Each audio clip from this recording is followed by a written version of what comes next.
Before the Russos became household names, they were TV comedy directors. They worked on Arrested Development, that brilliant show about a dysfunctional family that got canceled and then became a Netflix cult classic. They even won an Emmy for it. But the real magic happened on Community. Remember Community? The show about a study group at a community college that somehow became one of the most creative shows on television? The Russos directed these insane paintball episodes, where the entire campus turned into a Western gunfight, then an action movie parody. Students were diving behind desks, military-style tactics were deployed, and somehow it all worked. The episodes were funny, visually stunning, and managed to juggle like 12 different characters all at once. Kevin Feige binged those Community episodes and practically jumped out of his seat. Think about that for a second. The future of the Marvel Cinematic Universe was decided by watching Joel McHale pretend to shoot paintballs. And here's what's crazy. It worked perfectly. When the Russos got the call to direct Captain America: The Winter Soldier, they weren't being asked to reinvent the wheel. They were being asked to make it spin faster. Marvel had already built the machine. Robert Downey Jr. was already Tony Stark. Chris Evans was already Captain America. The characters existed. The world was established, and Kevin Feige was the conductor, making sure everything stayed on track. All the Russos had to do was what they'd always been good at: take existing elements and make them absolutely electric. And boy, did they deliver. The Winter Soldier wasn't just another superhero. It was a 1970s paranoid thriller disguised as a superhero movie. Think 3 Days of the Condor, but with a guy who throws a shield that defies physics. Remember that elevator fight scene? The one where Cap was trapped in an elevator with like 8 Hydra agents and you could feel the tension building?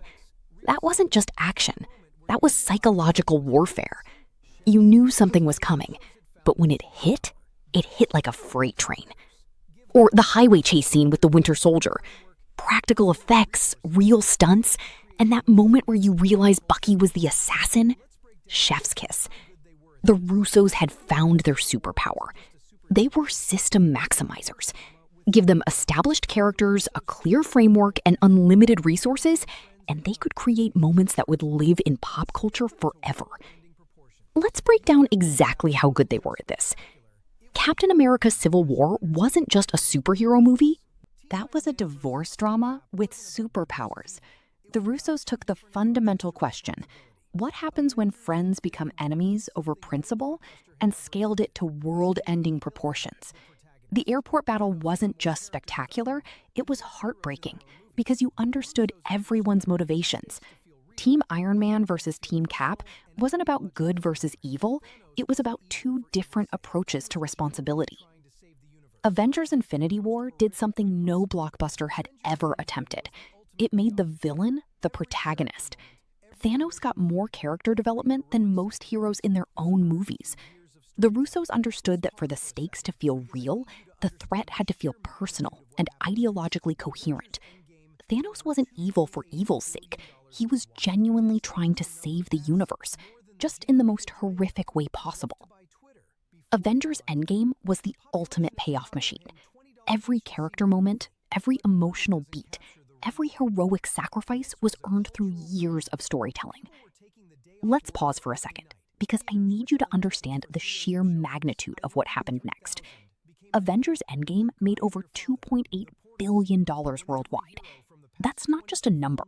That's more than the GDP of Jamaica, enough to buy Twitter before Elon did. The population of Chicago paying $20 each to see one movie. But money doesn't capture the real impact. This was a cultural phenomenon. People were taking the day off work for opening night. Theaters were selling tickets for 3 a.m. showings. I Love You 3000 became the new Luke, I Am Your Father. The portal scene, when every hero from the past 22 films shows up to fight Thanos, was the most rewarding moment in blockbuster history. It paid off a decade of storytelling in 3 minutes of pure cinematic euphoria. The Russos had done something that seemed impossible. They stuck the landing on the biggest, most complex story ever told on film. They were on top of the world. They could write their own ticket, direct anything, create their own universe. So what did they do? They tried to prove they didn't need Marvel. and that's where everything went wrong. After Endgame, The Russo brothers founded AGBO, their production company, named after their motto. The plan was simple: use their Marvel credibility to create original director-driven content, build their own cinematic universes, become the next big thing in Hollywood. They had backing from Netflix, Amazon, Apple. Everyone wanted the guys who'd made the biggest. Disagreement. Every punch landed emotionally because we've been invested in these characters for years. In The Gray Man, it was just people shooting at each other because the plot says they should. But wait, I need to pause here because I'm missing something crucial. The Russos did have a massive streaming success during this period. It just wasn't as directors. Extraction, starring Chris Hemsworth, became one of Netflix's biggest action hits ever. Over 99 million households watched it in its first month. It spawned a sequel. It proved that audiences were hungry for Russo Brothers content. But here's the key: they produced it. They didn't direct it. This is actually the most important clue to understanding their post-Marvel struggle. The Russos are brilliant at system building and talent coordination, classic producer skills. They know how to assemble teams, manage complex logistics, and ensure quality control across massive productions. But creating compelling characters and emotional stakes from scratch, that's a different muscle entirely.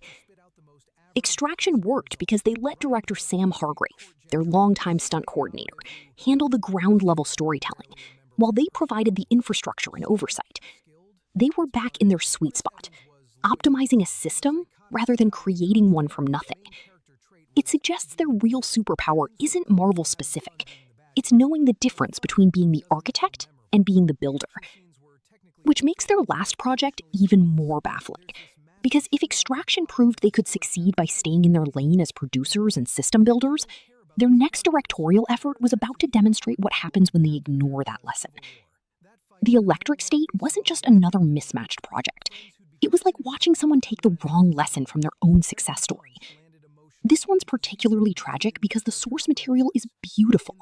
It's based on Simon Stollenhag's illustrated novel, The Electric State. These gorgeous, melancholy paintings of a retro-futuristic American landscape, filled with abandoned robots and quiet mysteries. The book is contemplative, atmospheric, almost meditative. It tells its story through images that make you feel nostalgic for a future that never existed. The Russos' adaptation? They turned it into Fast and Furious with robots. Fast cuts, explosions, quippy dialogue, massive action set pieces. Everything that made the source material special, the quiet moments, the subtle emotion, the sense of wonder, got buried under the Russos.